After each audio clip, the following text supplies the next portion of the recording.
Hello everyone, welcome back. I hope कि आप सभी बहुत अच्छे होंगे। और आज हम डिस्कस करने वाले हैं प्रेजेंट वर्ड ऑर्डर के बारे में। तो प्रेजेंट वर्ड ऑर्डर के हम मल्टीपल डायमेंशन देखने की कोशिश करेंगे, फीचर्स क्या हैं, और उससे पहले कुछ बेसिक कॉन्सेप्ट को समझेंगे क्योंकि ये टर्म बार बार यूज़ होंगे आज के डिस्कशन में।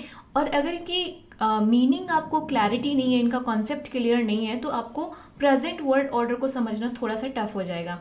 तो पहले मैं क्या करूँगी, कुछ टर्म्स हैं जो यूज़ होते हैं इंटरनेशनल रिलेशन में जब हम वर्ड ऑर्डर डिस्कस करते हैं, तो उसको पहले डिस्कस करेंगे। राइट। तो वीडियो को लास्ट तक ज़रूर देखना। मैंने जो प्रेजेंट वर्ड ऑर्डर है इसमें कंटेम्पररी जो बहुत सारे स्कॉलर्स हैं उनके पॉइंट ऑफ व्यू को ऐड किया है। राइट। तो वो समझना आपको बहुत ज़रूरी है।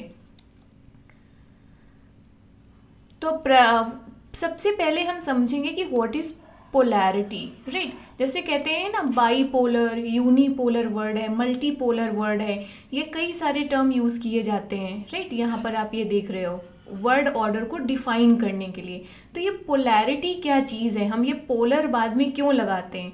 तो पोलैरिटी जो आपका कॉन्सेप्ट है ये डिस्क्राइब करता है कि जो डिस्ट्रीब्यूशन ऑफ पावर है वो कैसा है। अब आपको पता है कि जैसे मॉर्गेनथाउ कहते हैं कि international politics is all about power. Right. कि पावर को गेन करना है। हर एक कोई एक नेशन स्टेट अपनी अपनी पावर पोजीशन को बनाए रखना चाहता है। राइट। अपनी लीडरशिप बनाए रखना चाहता है, अपनी हेजेमनी बनाए रखना चाहता है। और ये सब क्यों ज़रूरी होता है इंटरनेशनल अफेयर में, क्योंकि हमें अपने नेशनल इंटरेस्ट को अचीव करना है। जब आप पावरफुल पोजीशन में होगे तभी आप जो इंटरनेशनल अफेयर्स को अपने फेवर में निगोशिएट कर पाओगे। ये उसी तरीके का है कि जब आप पावरफुल पोजीशन में हो तो क्या होगा ना कि सारे अपना दबाव बना सकते हो ना, अपने देश के हित में आप जो इंटरनेशनल अफेयर है दूसरे देश उन पे दबाव बना सकते हो। राइट। तो इसे कहते हैं जो निगोसिएशंस है उसको अपने फेवर में कर सकते हो, अपने नेशनल इंटरेस्ट को प्रोटेक्ट कर सकते हो। तो जब पोलैरिटी का कॉन्सेप्ट है यहाँ पर हम ये देखते हैं कि जो डिस्ट्रीब्यूशन ऑफ पावर है क्या वो एक कंट्री के पास कॉन्सेंट्रेटेड है, तो हम उसे कहेंगे यूनिपोलर। बाईपोलैरिटी कब कहेंगे, जब ये जो पावर है वो दो लार्जर स्टेट के बीच में कॉन्सेंट्रेटेड है। जैसे कि कोल्ड वॉर के टाइम आप देखोगे क्या था, एक तरफ आपका यूएसए था और एक तरफ आपका रसिया था, तो दो पोल्स थे वहाँ पर। राइट। तो ये था बाईपोलर। तो पावर का कॉन्सेंट्रेशन या पावर का डिस्ट्रीब्यूशन इन दो कंट्रीज़ के बीच में था और ये दोनों ही आपस में लड़ रहे थे अपनी अपनी सुपीरियोरिटी इस्टेब्लिश करने के लिए। मल्टीपोलर जब सिस्टम आ जाता है तो मतलब है कि यहाँ पे दो नेशन से ज़्यादा पोल्स हो गए। जो कॉन्सेंट्रेशन ऑफ पावर है या पावर का जो डिस्ट्रीब्यूशन है वो दो कंट्रीज से ज़्यादा है, के बीच में है। तो पोलैरिटी का कॉन्सेप्ट समझ में आया कि डिस्ट्रीब्यूशन ऑफ पावर कैसा है जो इन्फ्लुएंस कर सके स्टेट्स को, जो नेशन स्टेट हैं या अपने रीजन को या ग्लोबल लेवल पे। जैसे हम कहते हैं कि जो कोल्ड वॉर जब ख़त्म हुआ था तो यूएसए की हेजेमनी हो गई थी और यूनिपोलर वर्ल्ड था, क्योंकि पूरे वर्ल्ड पे यूएस की जो दबदबा चलता था, है ना। ग्लोबल पुलिस कहते थे हम यूएस को, ग्लोबल लीडर कहते थे हम।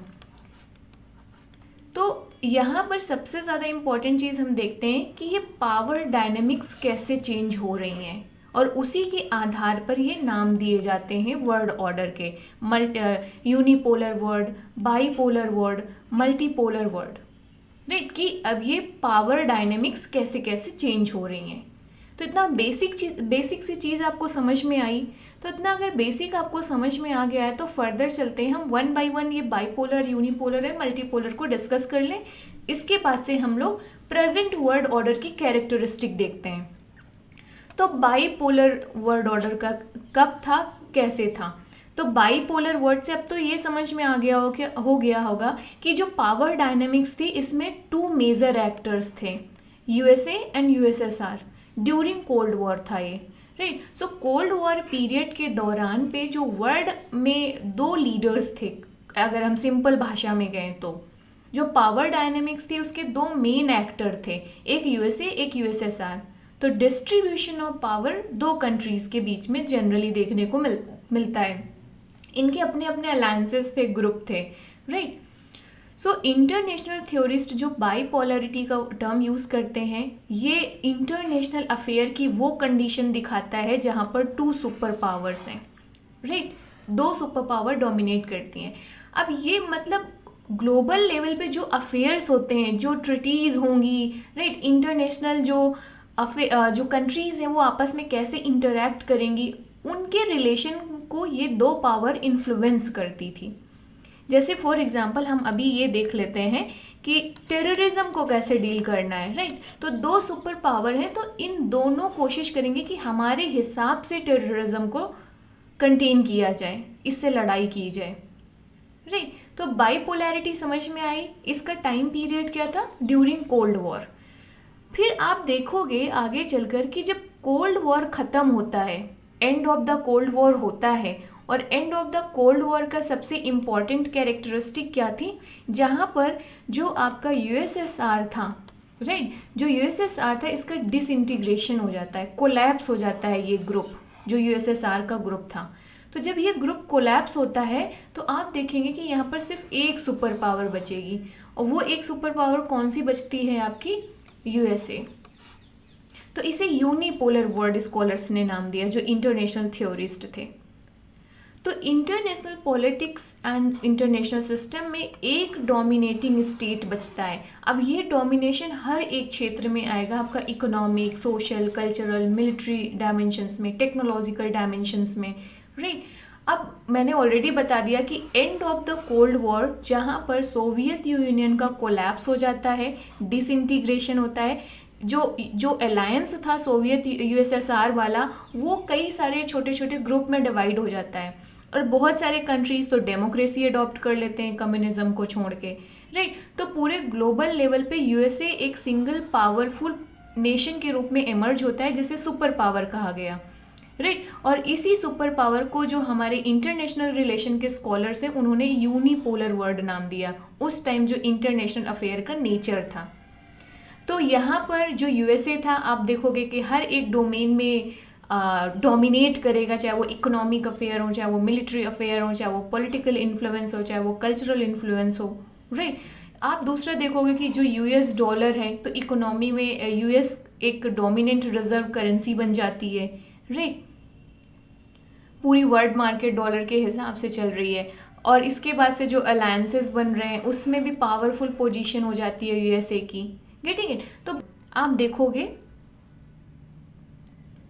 फर्स्ट वर्ल्ड वॉर के दौरान आप देखोगे कि दो ग्रेट पावर्स थे, राइट, ग्रुप्स, जो अलायंसेस थे।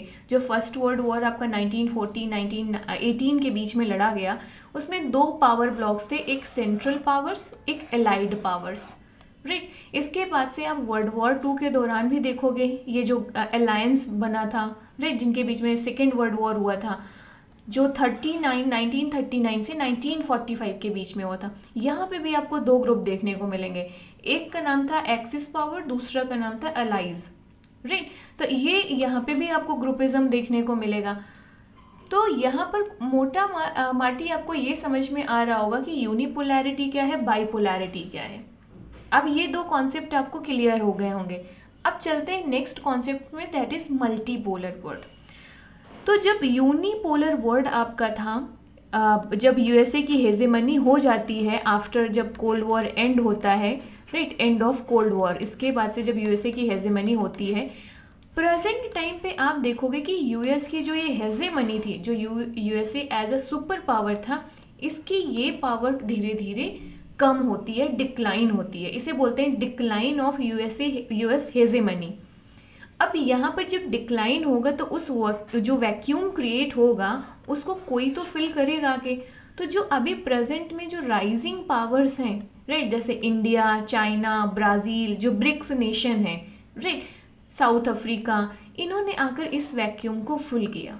तो अब यहाँ पर जो पावर डायनेमिक्स में कई सारे एक्टर्स आ गए, राइट, पावर का डिस्ट्रीब्यूशन कई सारे कंट्रीज के बीच में हो रहा है यहाँ पर, तो इसे बोला गया multipolar world, right. So multipolarity मतलब है distribution of power between the more than 2 nations and almost they are equal. वही सारे क्षेत्र में, economy, political, social, defence, cultural, military level पे, राइट। तो ये चीज़ें आपको देखने को मिलेगी यहाँ पर।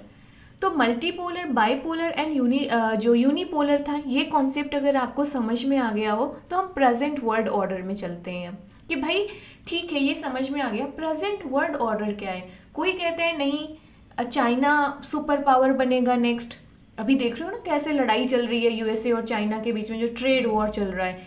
कई लोग इसे न्यू कोल्ड वॉर का टर्म भी दे रहे हैं, राइट। कई बहुत सारे लोग बोल रहे हैं कि यूएस की अब वो हेजेमनी ख़त्म हो गई। तो बहुत सारे पॉइंट ऑफ व्यू हैं, इसमें से कोई एक हम फिक्स्ड कंक्लूजन नहीं निकाल सकते हैं जो ये करे नहीं कि मल्टीपोलर हो गया है या बाइपोलैरिटी ख़त्म हो गई है, या ये हम बोले कि नहीं यूएसए की अभी भी हेजेमनी है। समझ में ही नहीं आ रहा, एकदम खिचड़ी बना हुआ है जो प्रेजेंट वर्ल्ड ऑर्डर है। तो मैं थोड़ा सा कोशिश करूँगी इसी खिचड़ी को क्लियर करने की, बस आपको ध्यान से सुनना है सारी चीज़ें। तो बहुत सारे स्कॉलर्स हैं जो ये सपोर्ट करते हैं कि जो प्रेजेंट वर्ल्ड ऑर्डर है इसमें मल्टीपल पावर्स एग्जिस्ट करती हैं अलोंग विद द यूएसए के साथ में और भी रीजनल पावर्स हैं, नेशन स्टेट हैं जो इक्वली पावरफुल हैं, डोमिनेंट पोजीशन में हैं due to their emerging economies भी कह सकते हो। अब यूएसए भी है, European union collectively, China, Russia, India, Japan. तो इंडिया भी आजकल देख रहे हो कितना पावरफुल पोजीशन में रहता है। जो इंडिया की प्रेजेंट गवर्नमेंट है वो वर्ल्ड अफेयर में बहुत ही असर्टिव नेचर अपना अडॉप्ट किया हुआ है, राइट, कि बहुत ही पावरफुल पोजीशन को अपना रखते हैं, राइट। कि अब इंडिया का मेन मोटो क्या है कि भाई हमने रूल टेकिंग तो बहुत हो गया, एक टर्म यूज़ किया जाता है रूल टेकर्स था इंडिया पहले, राइट। अब हमें क्या बनना है, रूल मेकर्स बनना है, राइट, रूल मेकर्स। जैसे मान लो एक कोई गेम बनाया जाता है तो उसके कुछ रूल्स बनाए जाते हैं, राइट, कुछ रूल्स बनाए जाते हैं कि नहीं। तो रूल्स कौन बनाता है, जो पावरफुल होता है। तो इंडिया कहता है कि भाई अभी तक तो हम सिर्फ बैठ के इन रूल्स को एक्सेप्ट कर रहे थे, बट अब हम इतनी पावरफुल पोजीशन में हैं, हमारे यहाँ बोल्ड लीडरशिप है, अब हम ये रूल्स बनाने वाली कैटेगरी में आ गए हैं, इस लेवल पे आ गए हैं। तो रूल टेकर्स की जगह पे इंडिया अब अपने आप को कैसे अज्यूम करता है, रूल मेकर के रूप में। Got it. तो ये कॉन्सेप्ट भी आप ऐड कर सकते हो। तो अभी प्रेजेंट में दो की पहले जैसा सिस्टम नहीं है कि हम यूएस और चाइना को दो पोल मान लें कि बाईपोलर है, नहीं। अब अभी काफ़ी चेंज हो चुका है पहले की सिचुएशन से जो कोल्ड वॉर के टाइम पे था। क्यों मल्टीपोलर्स है, क्यों कई सारे पोल्स हैं, क्योंकि अभी जो प्रेजेंट एज है, जब एलपीजी रिफॉर्म हुए थे, ग्लोबलाइजेशन शुरू हुआ था, उसके बाद से नेशन स्टेट्स की जो इकोनॉमीज़ है ना वो इंटीग्रेट हुई हैं। तो यहाँ से क्या है, इंटरडिपेंडेंसी बढ़ी है, हर एक नेशन दूसरे नेशन स्टेट पे डिपेंडेंट है, क्योंकि आजकल ग्लोबल सप्लाई चेन है, और ग्लोबल सप्लाई चेन होने की वजह से इकोनॉमीज़ क्या है, इंटीग्रेटेड है, हर एक नेशन स्टेट दूसरे नेशन स्टेट पे इंटरडिपेंडेंट है, राइट। तो एज ऑफ प्रेजेंट एज जो है that is the age of complex interdependency या इंटरडिपेंडेंस। इसका मतलब समझ रहे हो इंटरडिपेंडेंस का यहाँ पर। जैसे फॉर एग्जांपल आजकल आप पढ़ाई करते हो ना, स्टडी करते हो अपना, मान लीजिए आप ग्रेजुएशन की पढ़ाई कर रहे हो, बीए की, अपनी पॉलिटिकल साइंस पढ़नी है।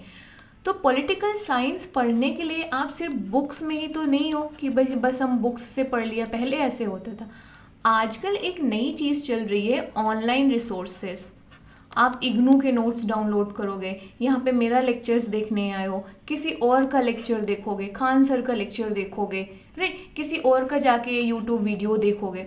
तो यहाँ पर मल्टीपल सोर्सेज पे आप डिपेंडेंट हो गए, तो कॉम्प्लेक्स इंटरडिपेंडेंस हो गई आपकी इन सारी चीज़ों पे। तो मेरा यहाँ पे ये मतलब है कि आजकल के जो नेशन स्टेट हैं उनके जो नेशनल इंटरेस्ट हैं, तो ऐसा नहीं है कि वो सेल्फ डिपेंडेंट है, खुद ही फुलफिल कर लें, या एक कंट्री या दो कंट्री के साथ हो जाए। अब फॉर एग्जांपल क्लाइमेट चेंज का जो इशू है, तो क्लाइमेट चेंज के लिए तो एक या दो नेशन के बस की तो बात नहीं है कि अमेरिका अकेले हैंडल कर लेगा, राइट, या चाइना अकेले हैंडल कर लेगा क्लाइमेट चेंज को। क्लाइमेट चेंज के लिए अगर हमें काम करना है तो हर एक छोटे बड़े नेशन को साथ लेकर चलना होगा, क्योंकि हमें ग्लोबल वार्मिंग रिड्यूस करनी है, राइट, सस्टेनेबल डेवलपमेंट अडॉप्ट करना है, तो हमें पूरे वर्ल्ड को साथ में लेकर चलना होगा। टेररिज्म को ख़त्म करना है तो ऐसा तो नहीं है कि यूएसए अकेले ख़त्म कर देगा। यूएसए को इंडिया की भी ज़रूरत पड़ेगी, अदर कंट्रीज़ की भी ज़रूरत पड़ेगी, तो सभी के सपोर्ट से टेररिज्म जैसे मुद्दे को ख़त्म किया जा सकता है। ऐसे refugee crisis for example, refugee crisis अकेले एक नेशन तो नहीं डील कर सकता। तो इस तरीके से आप देखोगे कॉम्प्लेक्स इंटरडिपेंडेंसी बढ़ी है मार्केट इंटीग्रेट होने की वजह से। आजकल यूएसए में कुछ डिसीज़न लिया जाएगा, उसका इम्पैक्ट दूसरे मार्केट्स पे भी पड़ेगा, वहाँ के भी शेयर मार्केट्स गिरेंगे, राइट। तो इस तरीके से प्रेजेंट एज जो इंटरडिपेंडेंसी है, ये कोई भी नेशन को पावरफुल नहीं बनता कि अब यूएसए ही केवल पावरफुल है। अब का जो टाइम पीरियड है वो चेंज हो गया है, प्रेजेंट जो सिनेरियो है उसमें, तो कोई एक पर्टिकुलर नेशन स्टेट अपना दादा बनकर तो नहीं रह सकता है, राइट, गेटिंग इट। तो राइज ऑफ मल्टीपोलर वर्ल्ड में हम देखने को ये मिलता है कि जैसे जो ब्रिक्स नेशन है, BRICS stand for Brazil, Russia, India, China and South Africa, ये एक ऑर्गेनाइजेशन है, राइट। इसने एक अपना सिस्टम बनाया है न्यू डेवलपमेंट। इसको मैं थोड़ा सा इरेज कर देती हूँ आगे, थोड़ा मैं ब्रिक्स को यहाँ पे एक्सप्लेन करती हूँ प्रेजेंट वर्ल्ड ऑर्डर में, राइट, यस।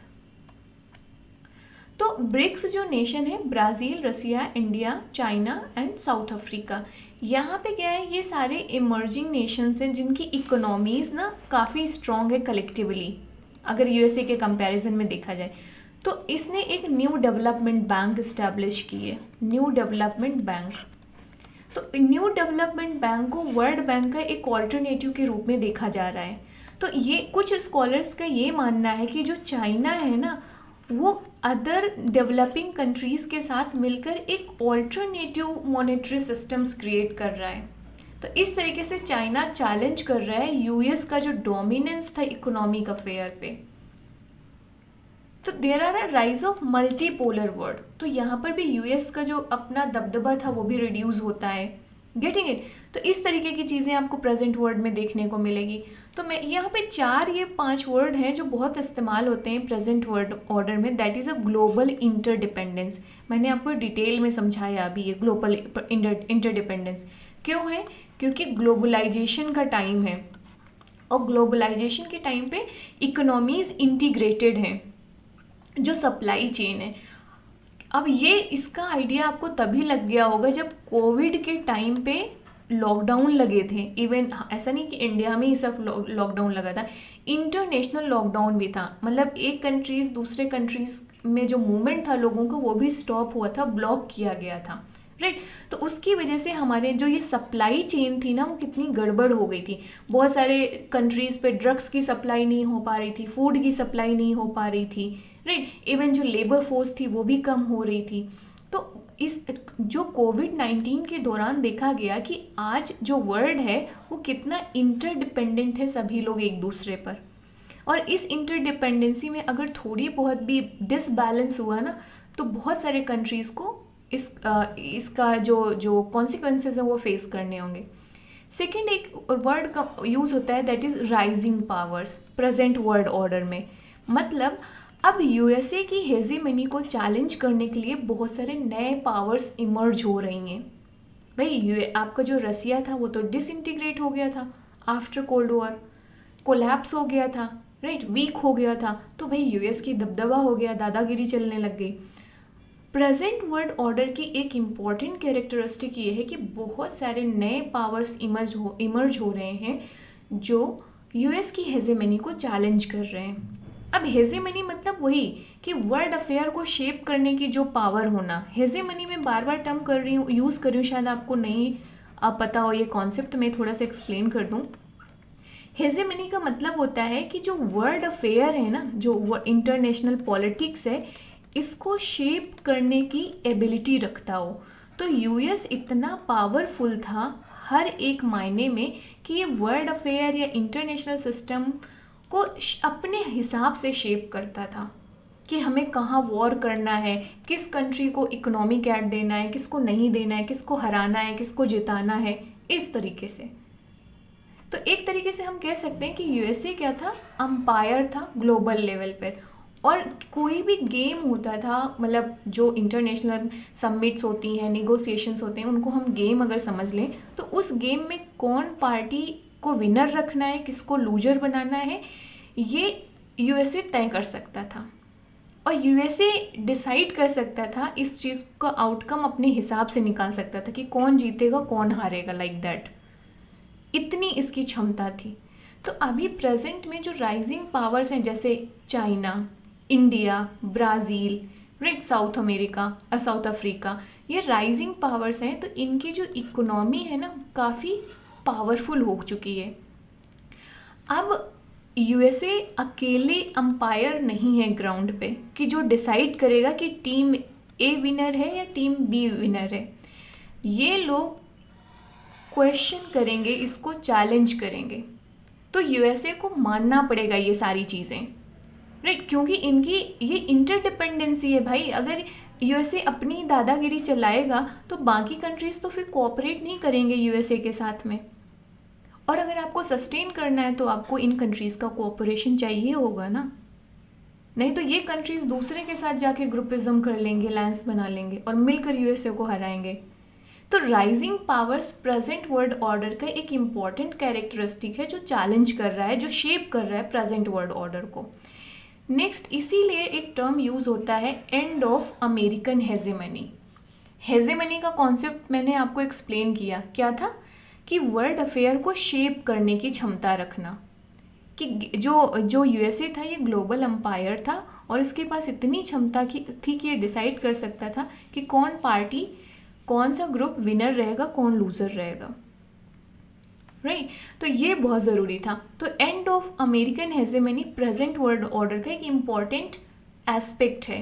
क्यों एंड हो गई है ये, इसकी दादागिरी क्यों बंद हो गई? क्योंकि भाई अभी पावरफुल लोग और आ गए हैं, वो खड़े हो गए हैं अपनी लाठी लेकर कि आप दिखाओ अपनी दादागिरी, हम बैठे हैं पीछे से।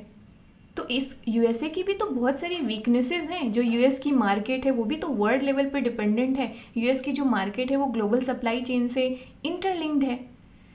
आप देखोगे यूएसए का चाइना के साथ ट्रेड वॉर चलता रहता है, राइट, बट यूएसए चाइना की इकोनॉमी का आप देख लें, एक दूसरे के साथ में जो ट्रेड चल रहा है बहुत ह्यूज वॉल्यूम है उसका। जैसे इंडिया के केस में समझते हैं कि हम इंडिया और चाइना के बीच में बहुत सारे इश्यूज़ हैं, बट फिर भी दोनों इकोनॉमिक एस्पेक्ट पे इंडिया और चाइना एक दूसरे पे डिपेंडेंट हैं। हम कितने सारे चाइनीज़ प्रोडक्ट का यूज़ करते हैं, राइट। तो इस तरीके से आप देखोगे कि इस जो इंटरडिपेंडेंसी है, इसकी वजह से जो अमेरिका की दादागिरी है, हेजेमनी है, वो कहीं ना कहीं डिक्लाइन हुई है। तो अब इन सब चीज़ों को समझ लेने के बाद एक चीज़ कॉन्सेप्ट आता है जो स्कॉलर्स इंटरनेशनल लेवल पे कहते हैं कि जो प्रेजेंट वर्ल्ड ऑर्डर है वो कैसा है। तो in the place of multipolar world क्या बात किया जाता है कि प्रेजेंट वर्ल्ड ऑर्डर क्या है? मल्टीप्लेक्स वर्ल्ड ऑर्डर है, राइट। मल्टीप्लेक्स वर्ल्ड ऑर्डर किसकी वजह से है? ये इसकी डिपेंडेंसी की वजह से। मतलब कई सारे पावर ब्लॉक्स हैं, या कह सकते हो, या कई सारे रीजनल पावर्स हैं। जैसे फॉर एग्जांपल रीजनल पावर्स में हम कर लें, जैसे कि एक मान लो सार्क साउथ एशियन कंट्रीज़, या साउथ ईस्ट एशियन कंट्रीज़ हो गई जो हमारी, या ईस्टर्न कंट्रीज़ हो गई, वेस्ट एशिया हो गया, मिडिल ईस्ट हो गया, सेंट्रल ईस्ट हो गया, ये रीजनल पावर्स हो गए, राइट। तो मल्टीप्लेक्स वर्ल्ड ऑर्डर है। एक मल्टीप्लेक्स थिएटर होता है ना, जिसमें कई सारी मूवीज़ लगी हैं एक साथ। तो multiplex world order multiplex platform है जहाँ पर मल्टीपल ग्रुप्स हैं, मल्टीपल कह सकते हो कि पावर ब्लॉक्स हैं। अब इंडिया का एक एग्जाम्पल अगर हम यहाँ पर लें थोड़ा इसको समझने के लिए, तो इंडिया ब्रिक्स, हमारे चाइना के साथ जो रिलेशन है, बायलैटरल रिलेशन उतने हेल्दी नहीं है, राइट। बॉर्डर इश्यूज़ कुछ ना कुछ होता रहता है लद्दाख पे, राइट। तो लेकिन फिर भी आप देखोगे कि इंडिया बहुत सारे ऑर्गेनाइजेशन के थ्रू चाइना के साथ कोऑपरेट भी कर रहा है, जैसे ब्रिक्स पे हो गया आपका, राइट। फिर ये आपका जो संघाई कारपोरेशन ऑर्गेनाइजेशन है उसकी भी मेंबरशिप इंडिया रखता है और चाइना के साथ प्लेटफॉर्म शेयर करता है। तो आजकल जो कंट्रीज़ के बीच में आपको एक चीज़ देखने को मिलेगी, मल्टीपल कंट्रीज़ के बीच में, कि कन्फ्रंटेशन एंड कोऑपरेशन दोनों साथ साथ एग्जिस्ट कर रहे हैं।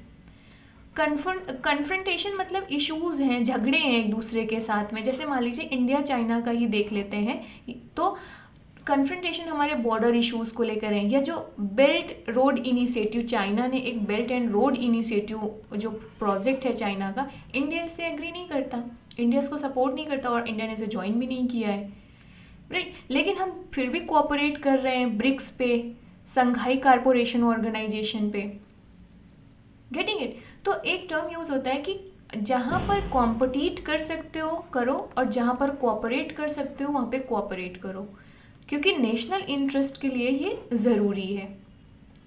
तो प्रेजेंट वर्ल्ड ऑर्डर को एक और कैरेक्टरिस्टिक हाईलाइट करते हैं स्कॉलर की, जो 21st सेंचुरी है ना, that is a Asian century, right. इस पे एक डिटेल वीडियो बन सकती है, बट अगर आप मुझे कहेंगे तो हम लोग इसमें डिटेल वीडियो बना लेंगे, लेकिन अभी प्रेजेंट वर्ल्ड ऑर्डर में मैं इसे बहुत ही ब्रीफ में डिस्कस करूँगी कि 21st सेंचुरी में एशियन सेंचुरी इसलिए है क्योंकि जो पावर डायनेमिक्स है वो शिफ्ट हो रही है एशियन कंट्रीज़ की तरफ। क्योंकि एशिया में जैसे फॉर एग्जांपल चाइना चैलेंज कर रहा है यूएस की हेजेमनी को। आप चाइना की इकोनॉमी देख लें, चाइना की जो टेक्नोलॉजी है वो देख लें, तो इसको ये भी एक एस्पेक्ट यूज़ किया जाता है। कुछ स्कॉलर्स हैं वो ये भी कहते हैं कि नहीं, कितना भी चाइना ग्रो कर ले यूएस को कॉम्पिटिट नहीं कर पाएगा, क्योंकि सारा ब्रेन पावर जो है ना, उनका जस्टिफिकेशन ये रहता है कि जो यूएसए है ना उसकी इकोनॉमी बहुत स्ट्रॉन्ग है, और जो दुनिया भर का क्रीम ब्रेन है वो जाकर यूएसए में सेटल होता है, ना कि चाइना में। और चाइना में इंटरनल जो डोमेस्टिक पॉलिटिक्स के इश्यूज़ हैं, जैसे चाइना में डेमोक्रेसी नहीं है, यूएसए का सबसे बड़ा सरप्लस पॉइंट है जो वहाँ पर डेमोक्रेसी है, और वहाँ पे जो सिविल लिबर्टीज़ लोगों को दी जाती हैं, तो लोग प्रिफर करते हैं यूएसए में जाकर रहना, राइट। तो इस तरीके के दोनों ही सेगमेंट हैं कि क्या यूएसए की हेजेमनी डिक्लाइन हो रही है, क्या चाइना रिप्लेस कर पाएगा क्या यूएसए को एज ए सुपर पावर, तो ये क्वेश्चन उठता है। तो यहाँ से ये पता चलता है कि जो वर्ल्ड है अभी प्रेजेंट, जो वर्ल्ड ऑर्डर है दैट इज़ फ्रेगमेंटेड। फ्रेगमेंटेड क्यों है? कोई कि सिंगुलर कोई विज़न तो है नहीं, कि जैसे कोल्ड वॉर के टाइम पे बाईपोलर वर्ल्ड था एंड आई एम सॉरी,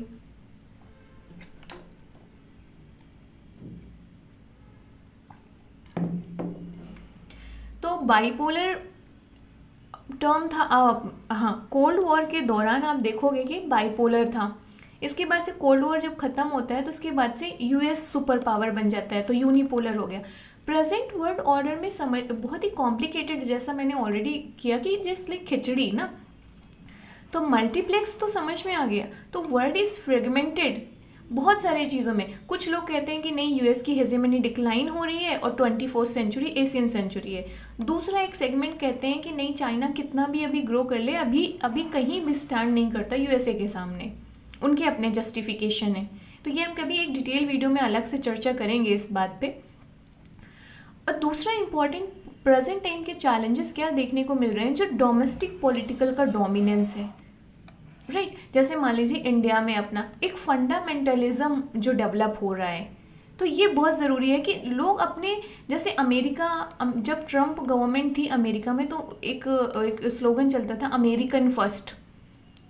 तो ग्लोबल इश्यूज़ को ध्यान ना देकर लोग अपने नेशनल इंटरेस्ट को ज़्यादा प्रायोरिटी दे रहे हैं। एक अभी प्रेजेंट में जो रसिया यूक्रेन क्राइसिस चल रही है, रसिया यूक्रेन वॉर, ये भी एक बहुत बड़ा चैलेंज बना हुआ है ये सेट करने के लिए कि भाई ग्लोबल ऑर्डर क्या है, प्रेजेंट ग्लोबल ऑर्डर। अगर मान लीजिए यूएसए की हेजेमनी होती अगर, तो ये रसिया यूक्रेन क्राइसिस क्यों आता? यूएसए ने अपना जो ग्लोबल एम्पायर वाला रोल था वो क्यों नहीं दिखाया? ना ही चाइना कुछ कर रहा है। तो प्रेजेंट वर्ल्ड ऑर्डर की जो अनसर्टेनिटी है, कोई विज़न नहीं है, राइट, तो ये थोड़ी सी इश्यूज चल रहे हैं।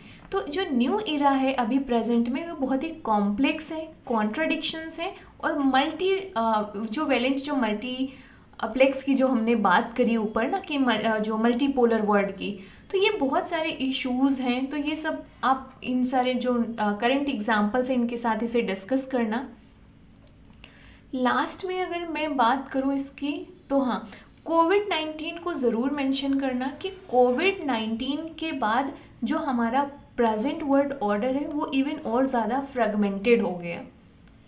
इवन अब तो इंटरनेशनल सिस्टम में जो इंटरनेशनल ऑर्गेनाइजेशन है उनके प्रिंसिपल्स ही क्लियर नहीं है। फॉर एग्जांपल WHO, तो WHO पे ब्लेम लगाया गया कोविड की वजह से कि चाइना की जो रिपोर्ट थी उसको WHO ने हाइड किया, छुपाया, शेयर नहीं किया वर्ल्ड के साथ में। बहुत सारे लोग ब्लेम लगाते हैं कि जो कोविड-19 का जो वायरस था वो चाइना से आया, वो लैब में बनाया गया। फिर बहुत सारे लोग ब्लेम लगाते हैं कि टाइमली इन्फॉर्मेशन नहीं दी गई थी, नहीं तो हम इससे जो इंटरनेशनल फ़्लाइट थी वो पहले ही शट डाउन कर दी जाती, तो मोमेंट रोका जा सकता था टाइमली, तो इतने लार्ज स्केल में स्प्रेड नहीं होता। तो ऐसे करके बहुत सारे अभी ब्लेम्स लगे हैं WHO में, राइट। तो आज देखोगे कि जो प्रेजेंट वर्ल्ड ऑर्डर है वो इसमें इंटरनेशनल ऑर्गेनाइजेशंस किसकी तरफ हैं ये भी अभी डिसाइडेड नहीं है। तो जो स्कॉलर्स हैं वो कहते हैं कि कोविड-19 के दौरान ये देखा गया कि ना तो चाइना विनर रहा इसका और ना तो USA विनर रहा इसका। दोनों के ही हेल्थ सिस्टम, जो हेल्थ क्राइसिस आई थी उससे दोनों ही इम्पैक्ट हुए थे। ऐसा यूनाइटेड स्टेट की इकोनॉमी इतनी स्ट्रांग है, इतना पावरफुल स्टेट है, बट स्टिल पैरालाइज्ड हुई थी। जो पॉलिसीज़ थी US की वो पैरालाइज्ड हुई ड्यूरिंग दी कोविड-19, मिसमैनेजमेंट रहा।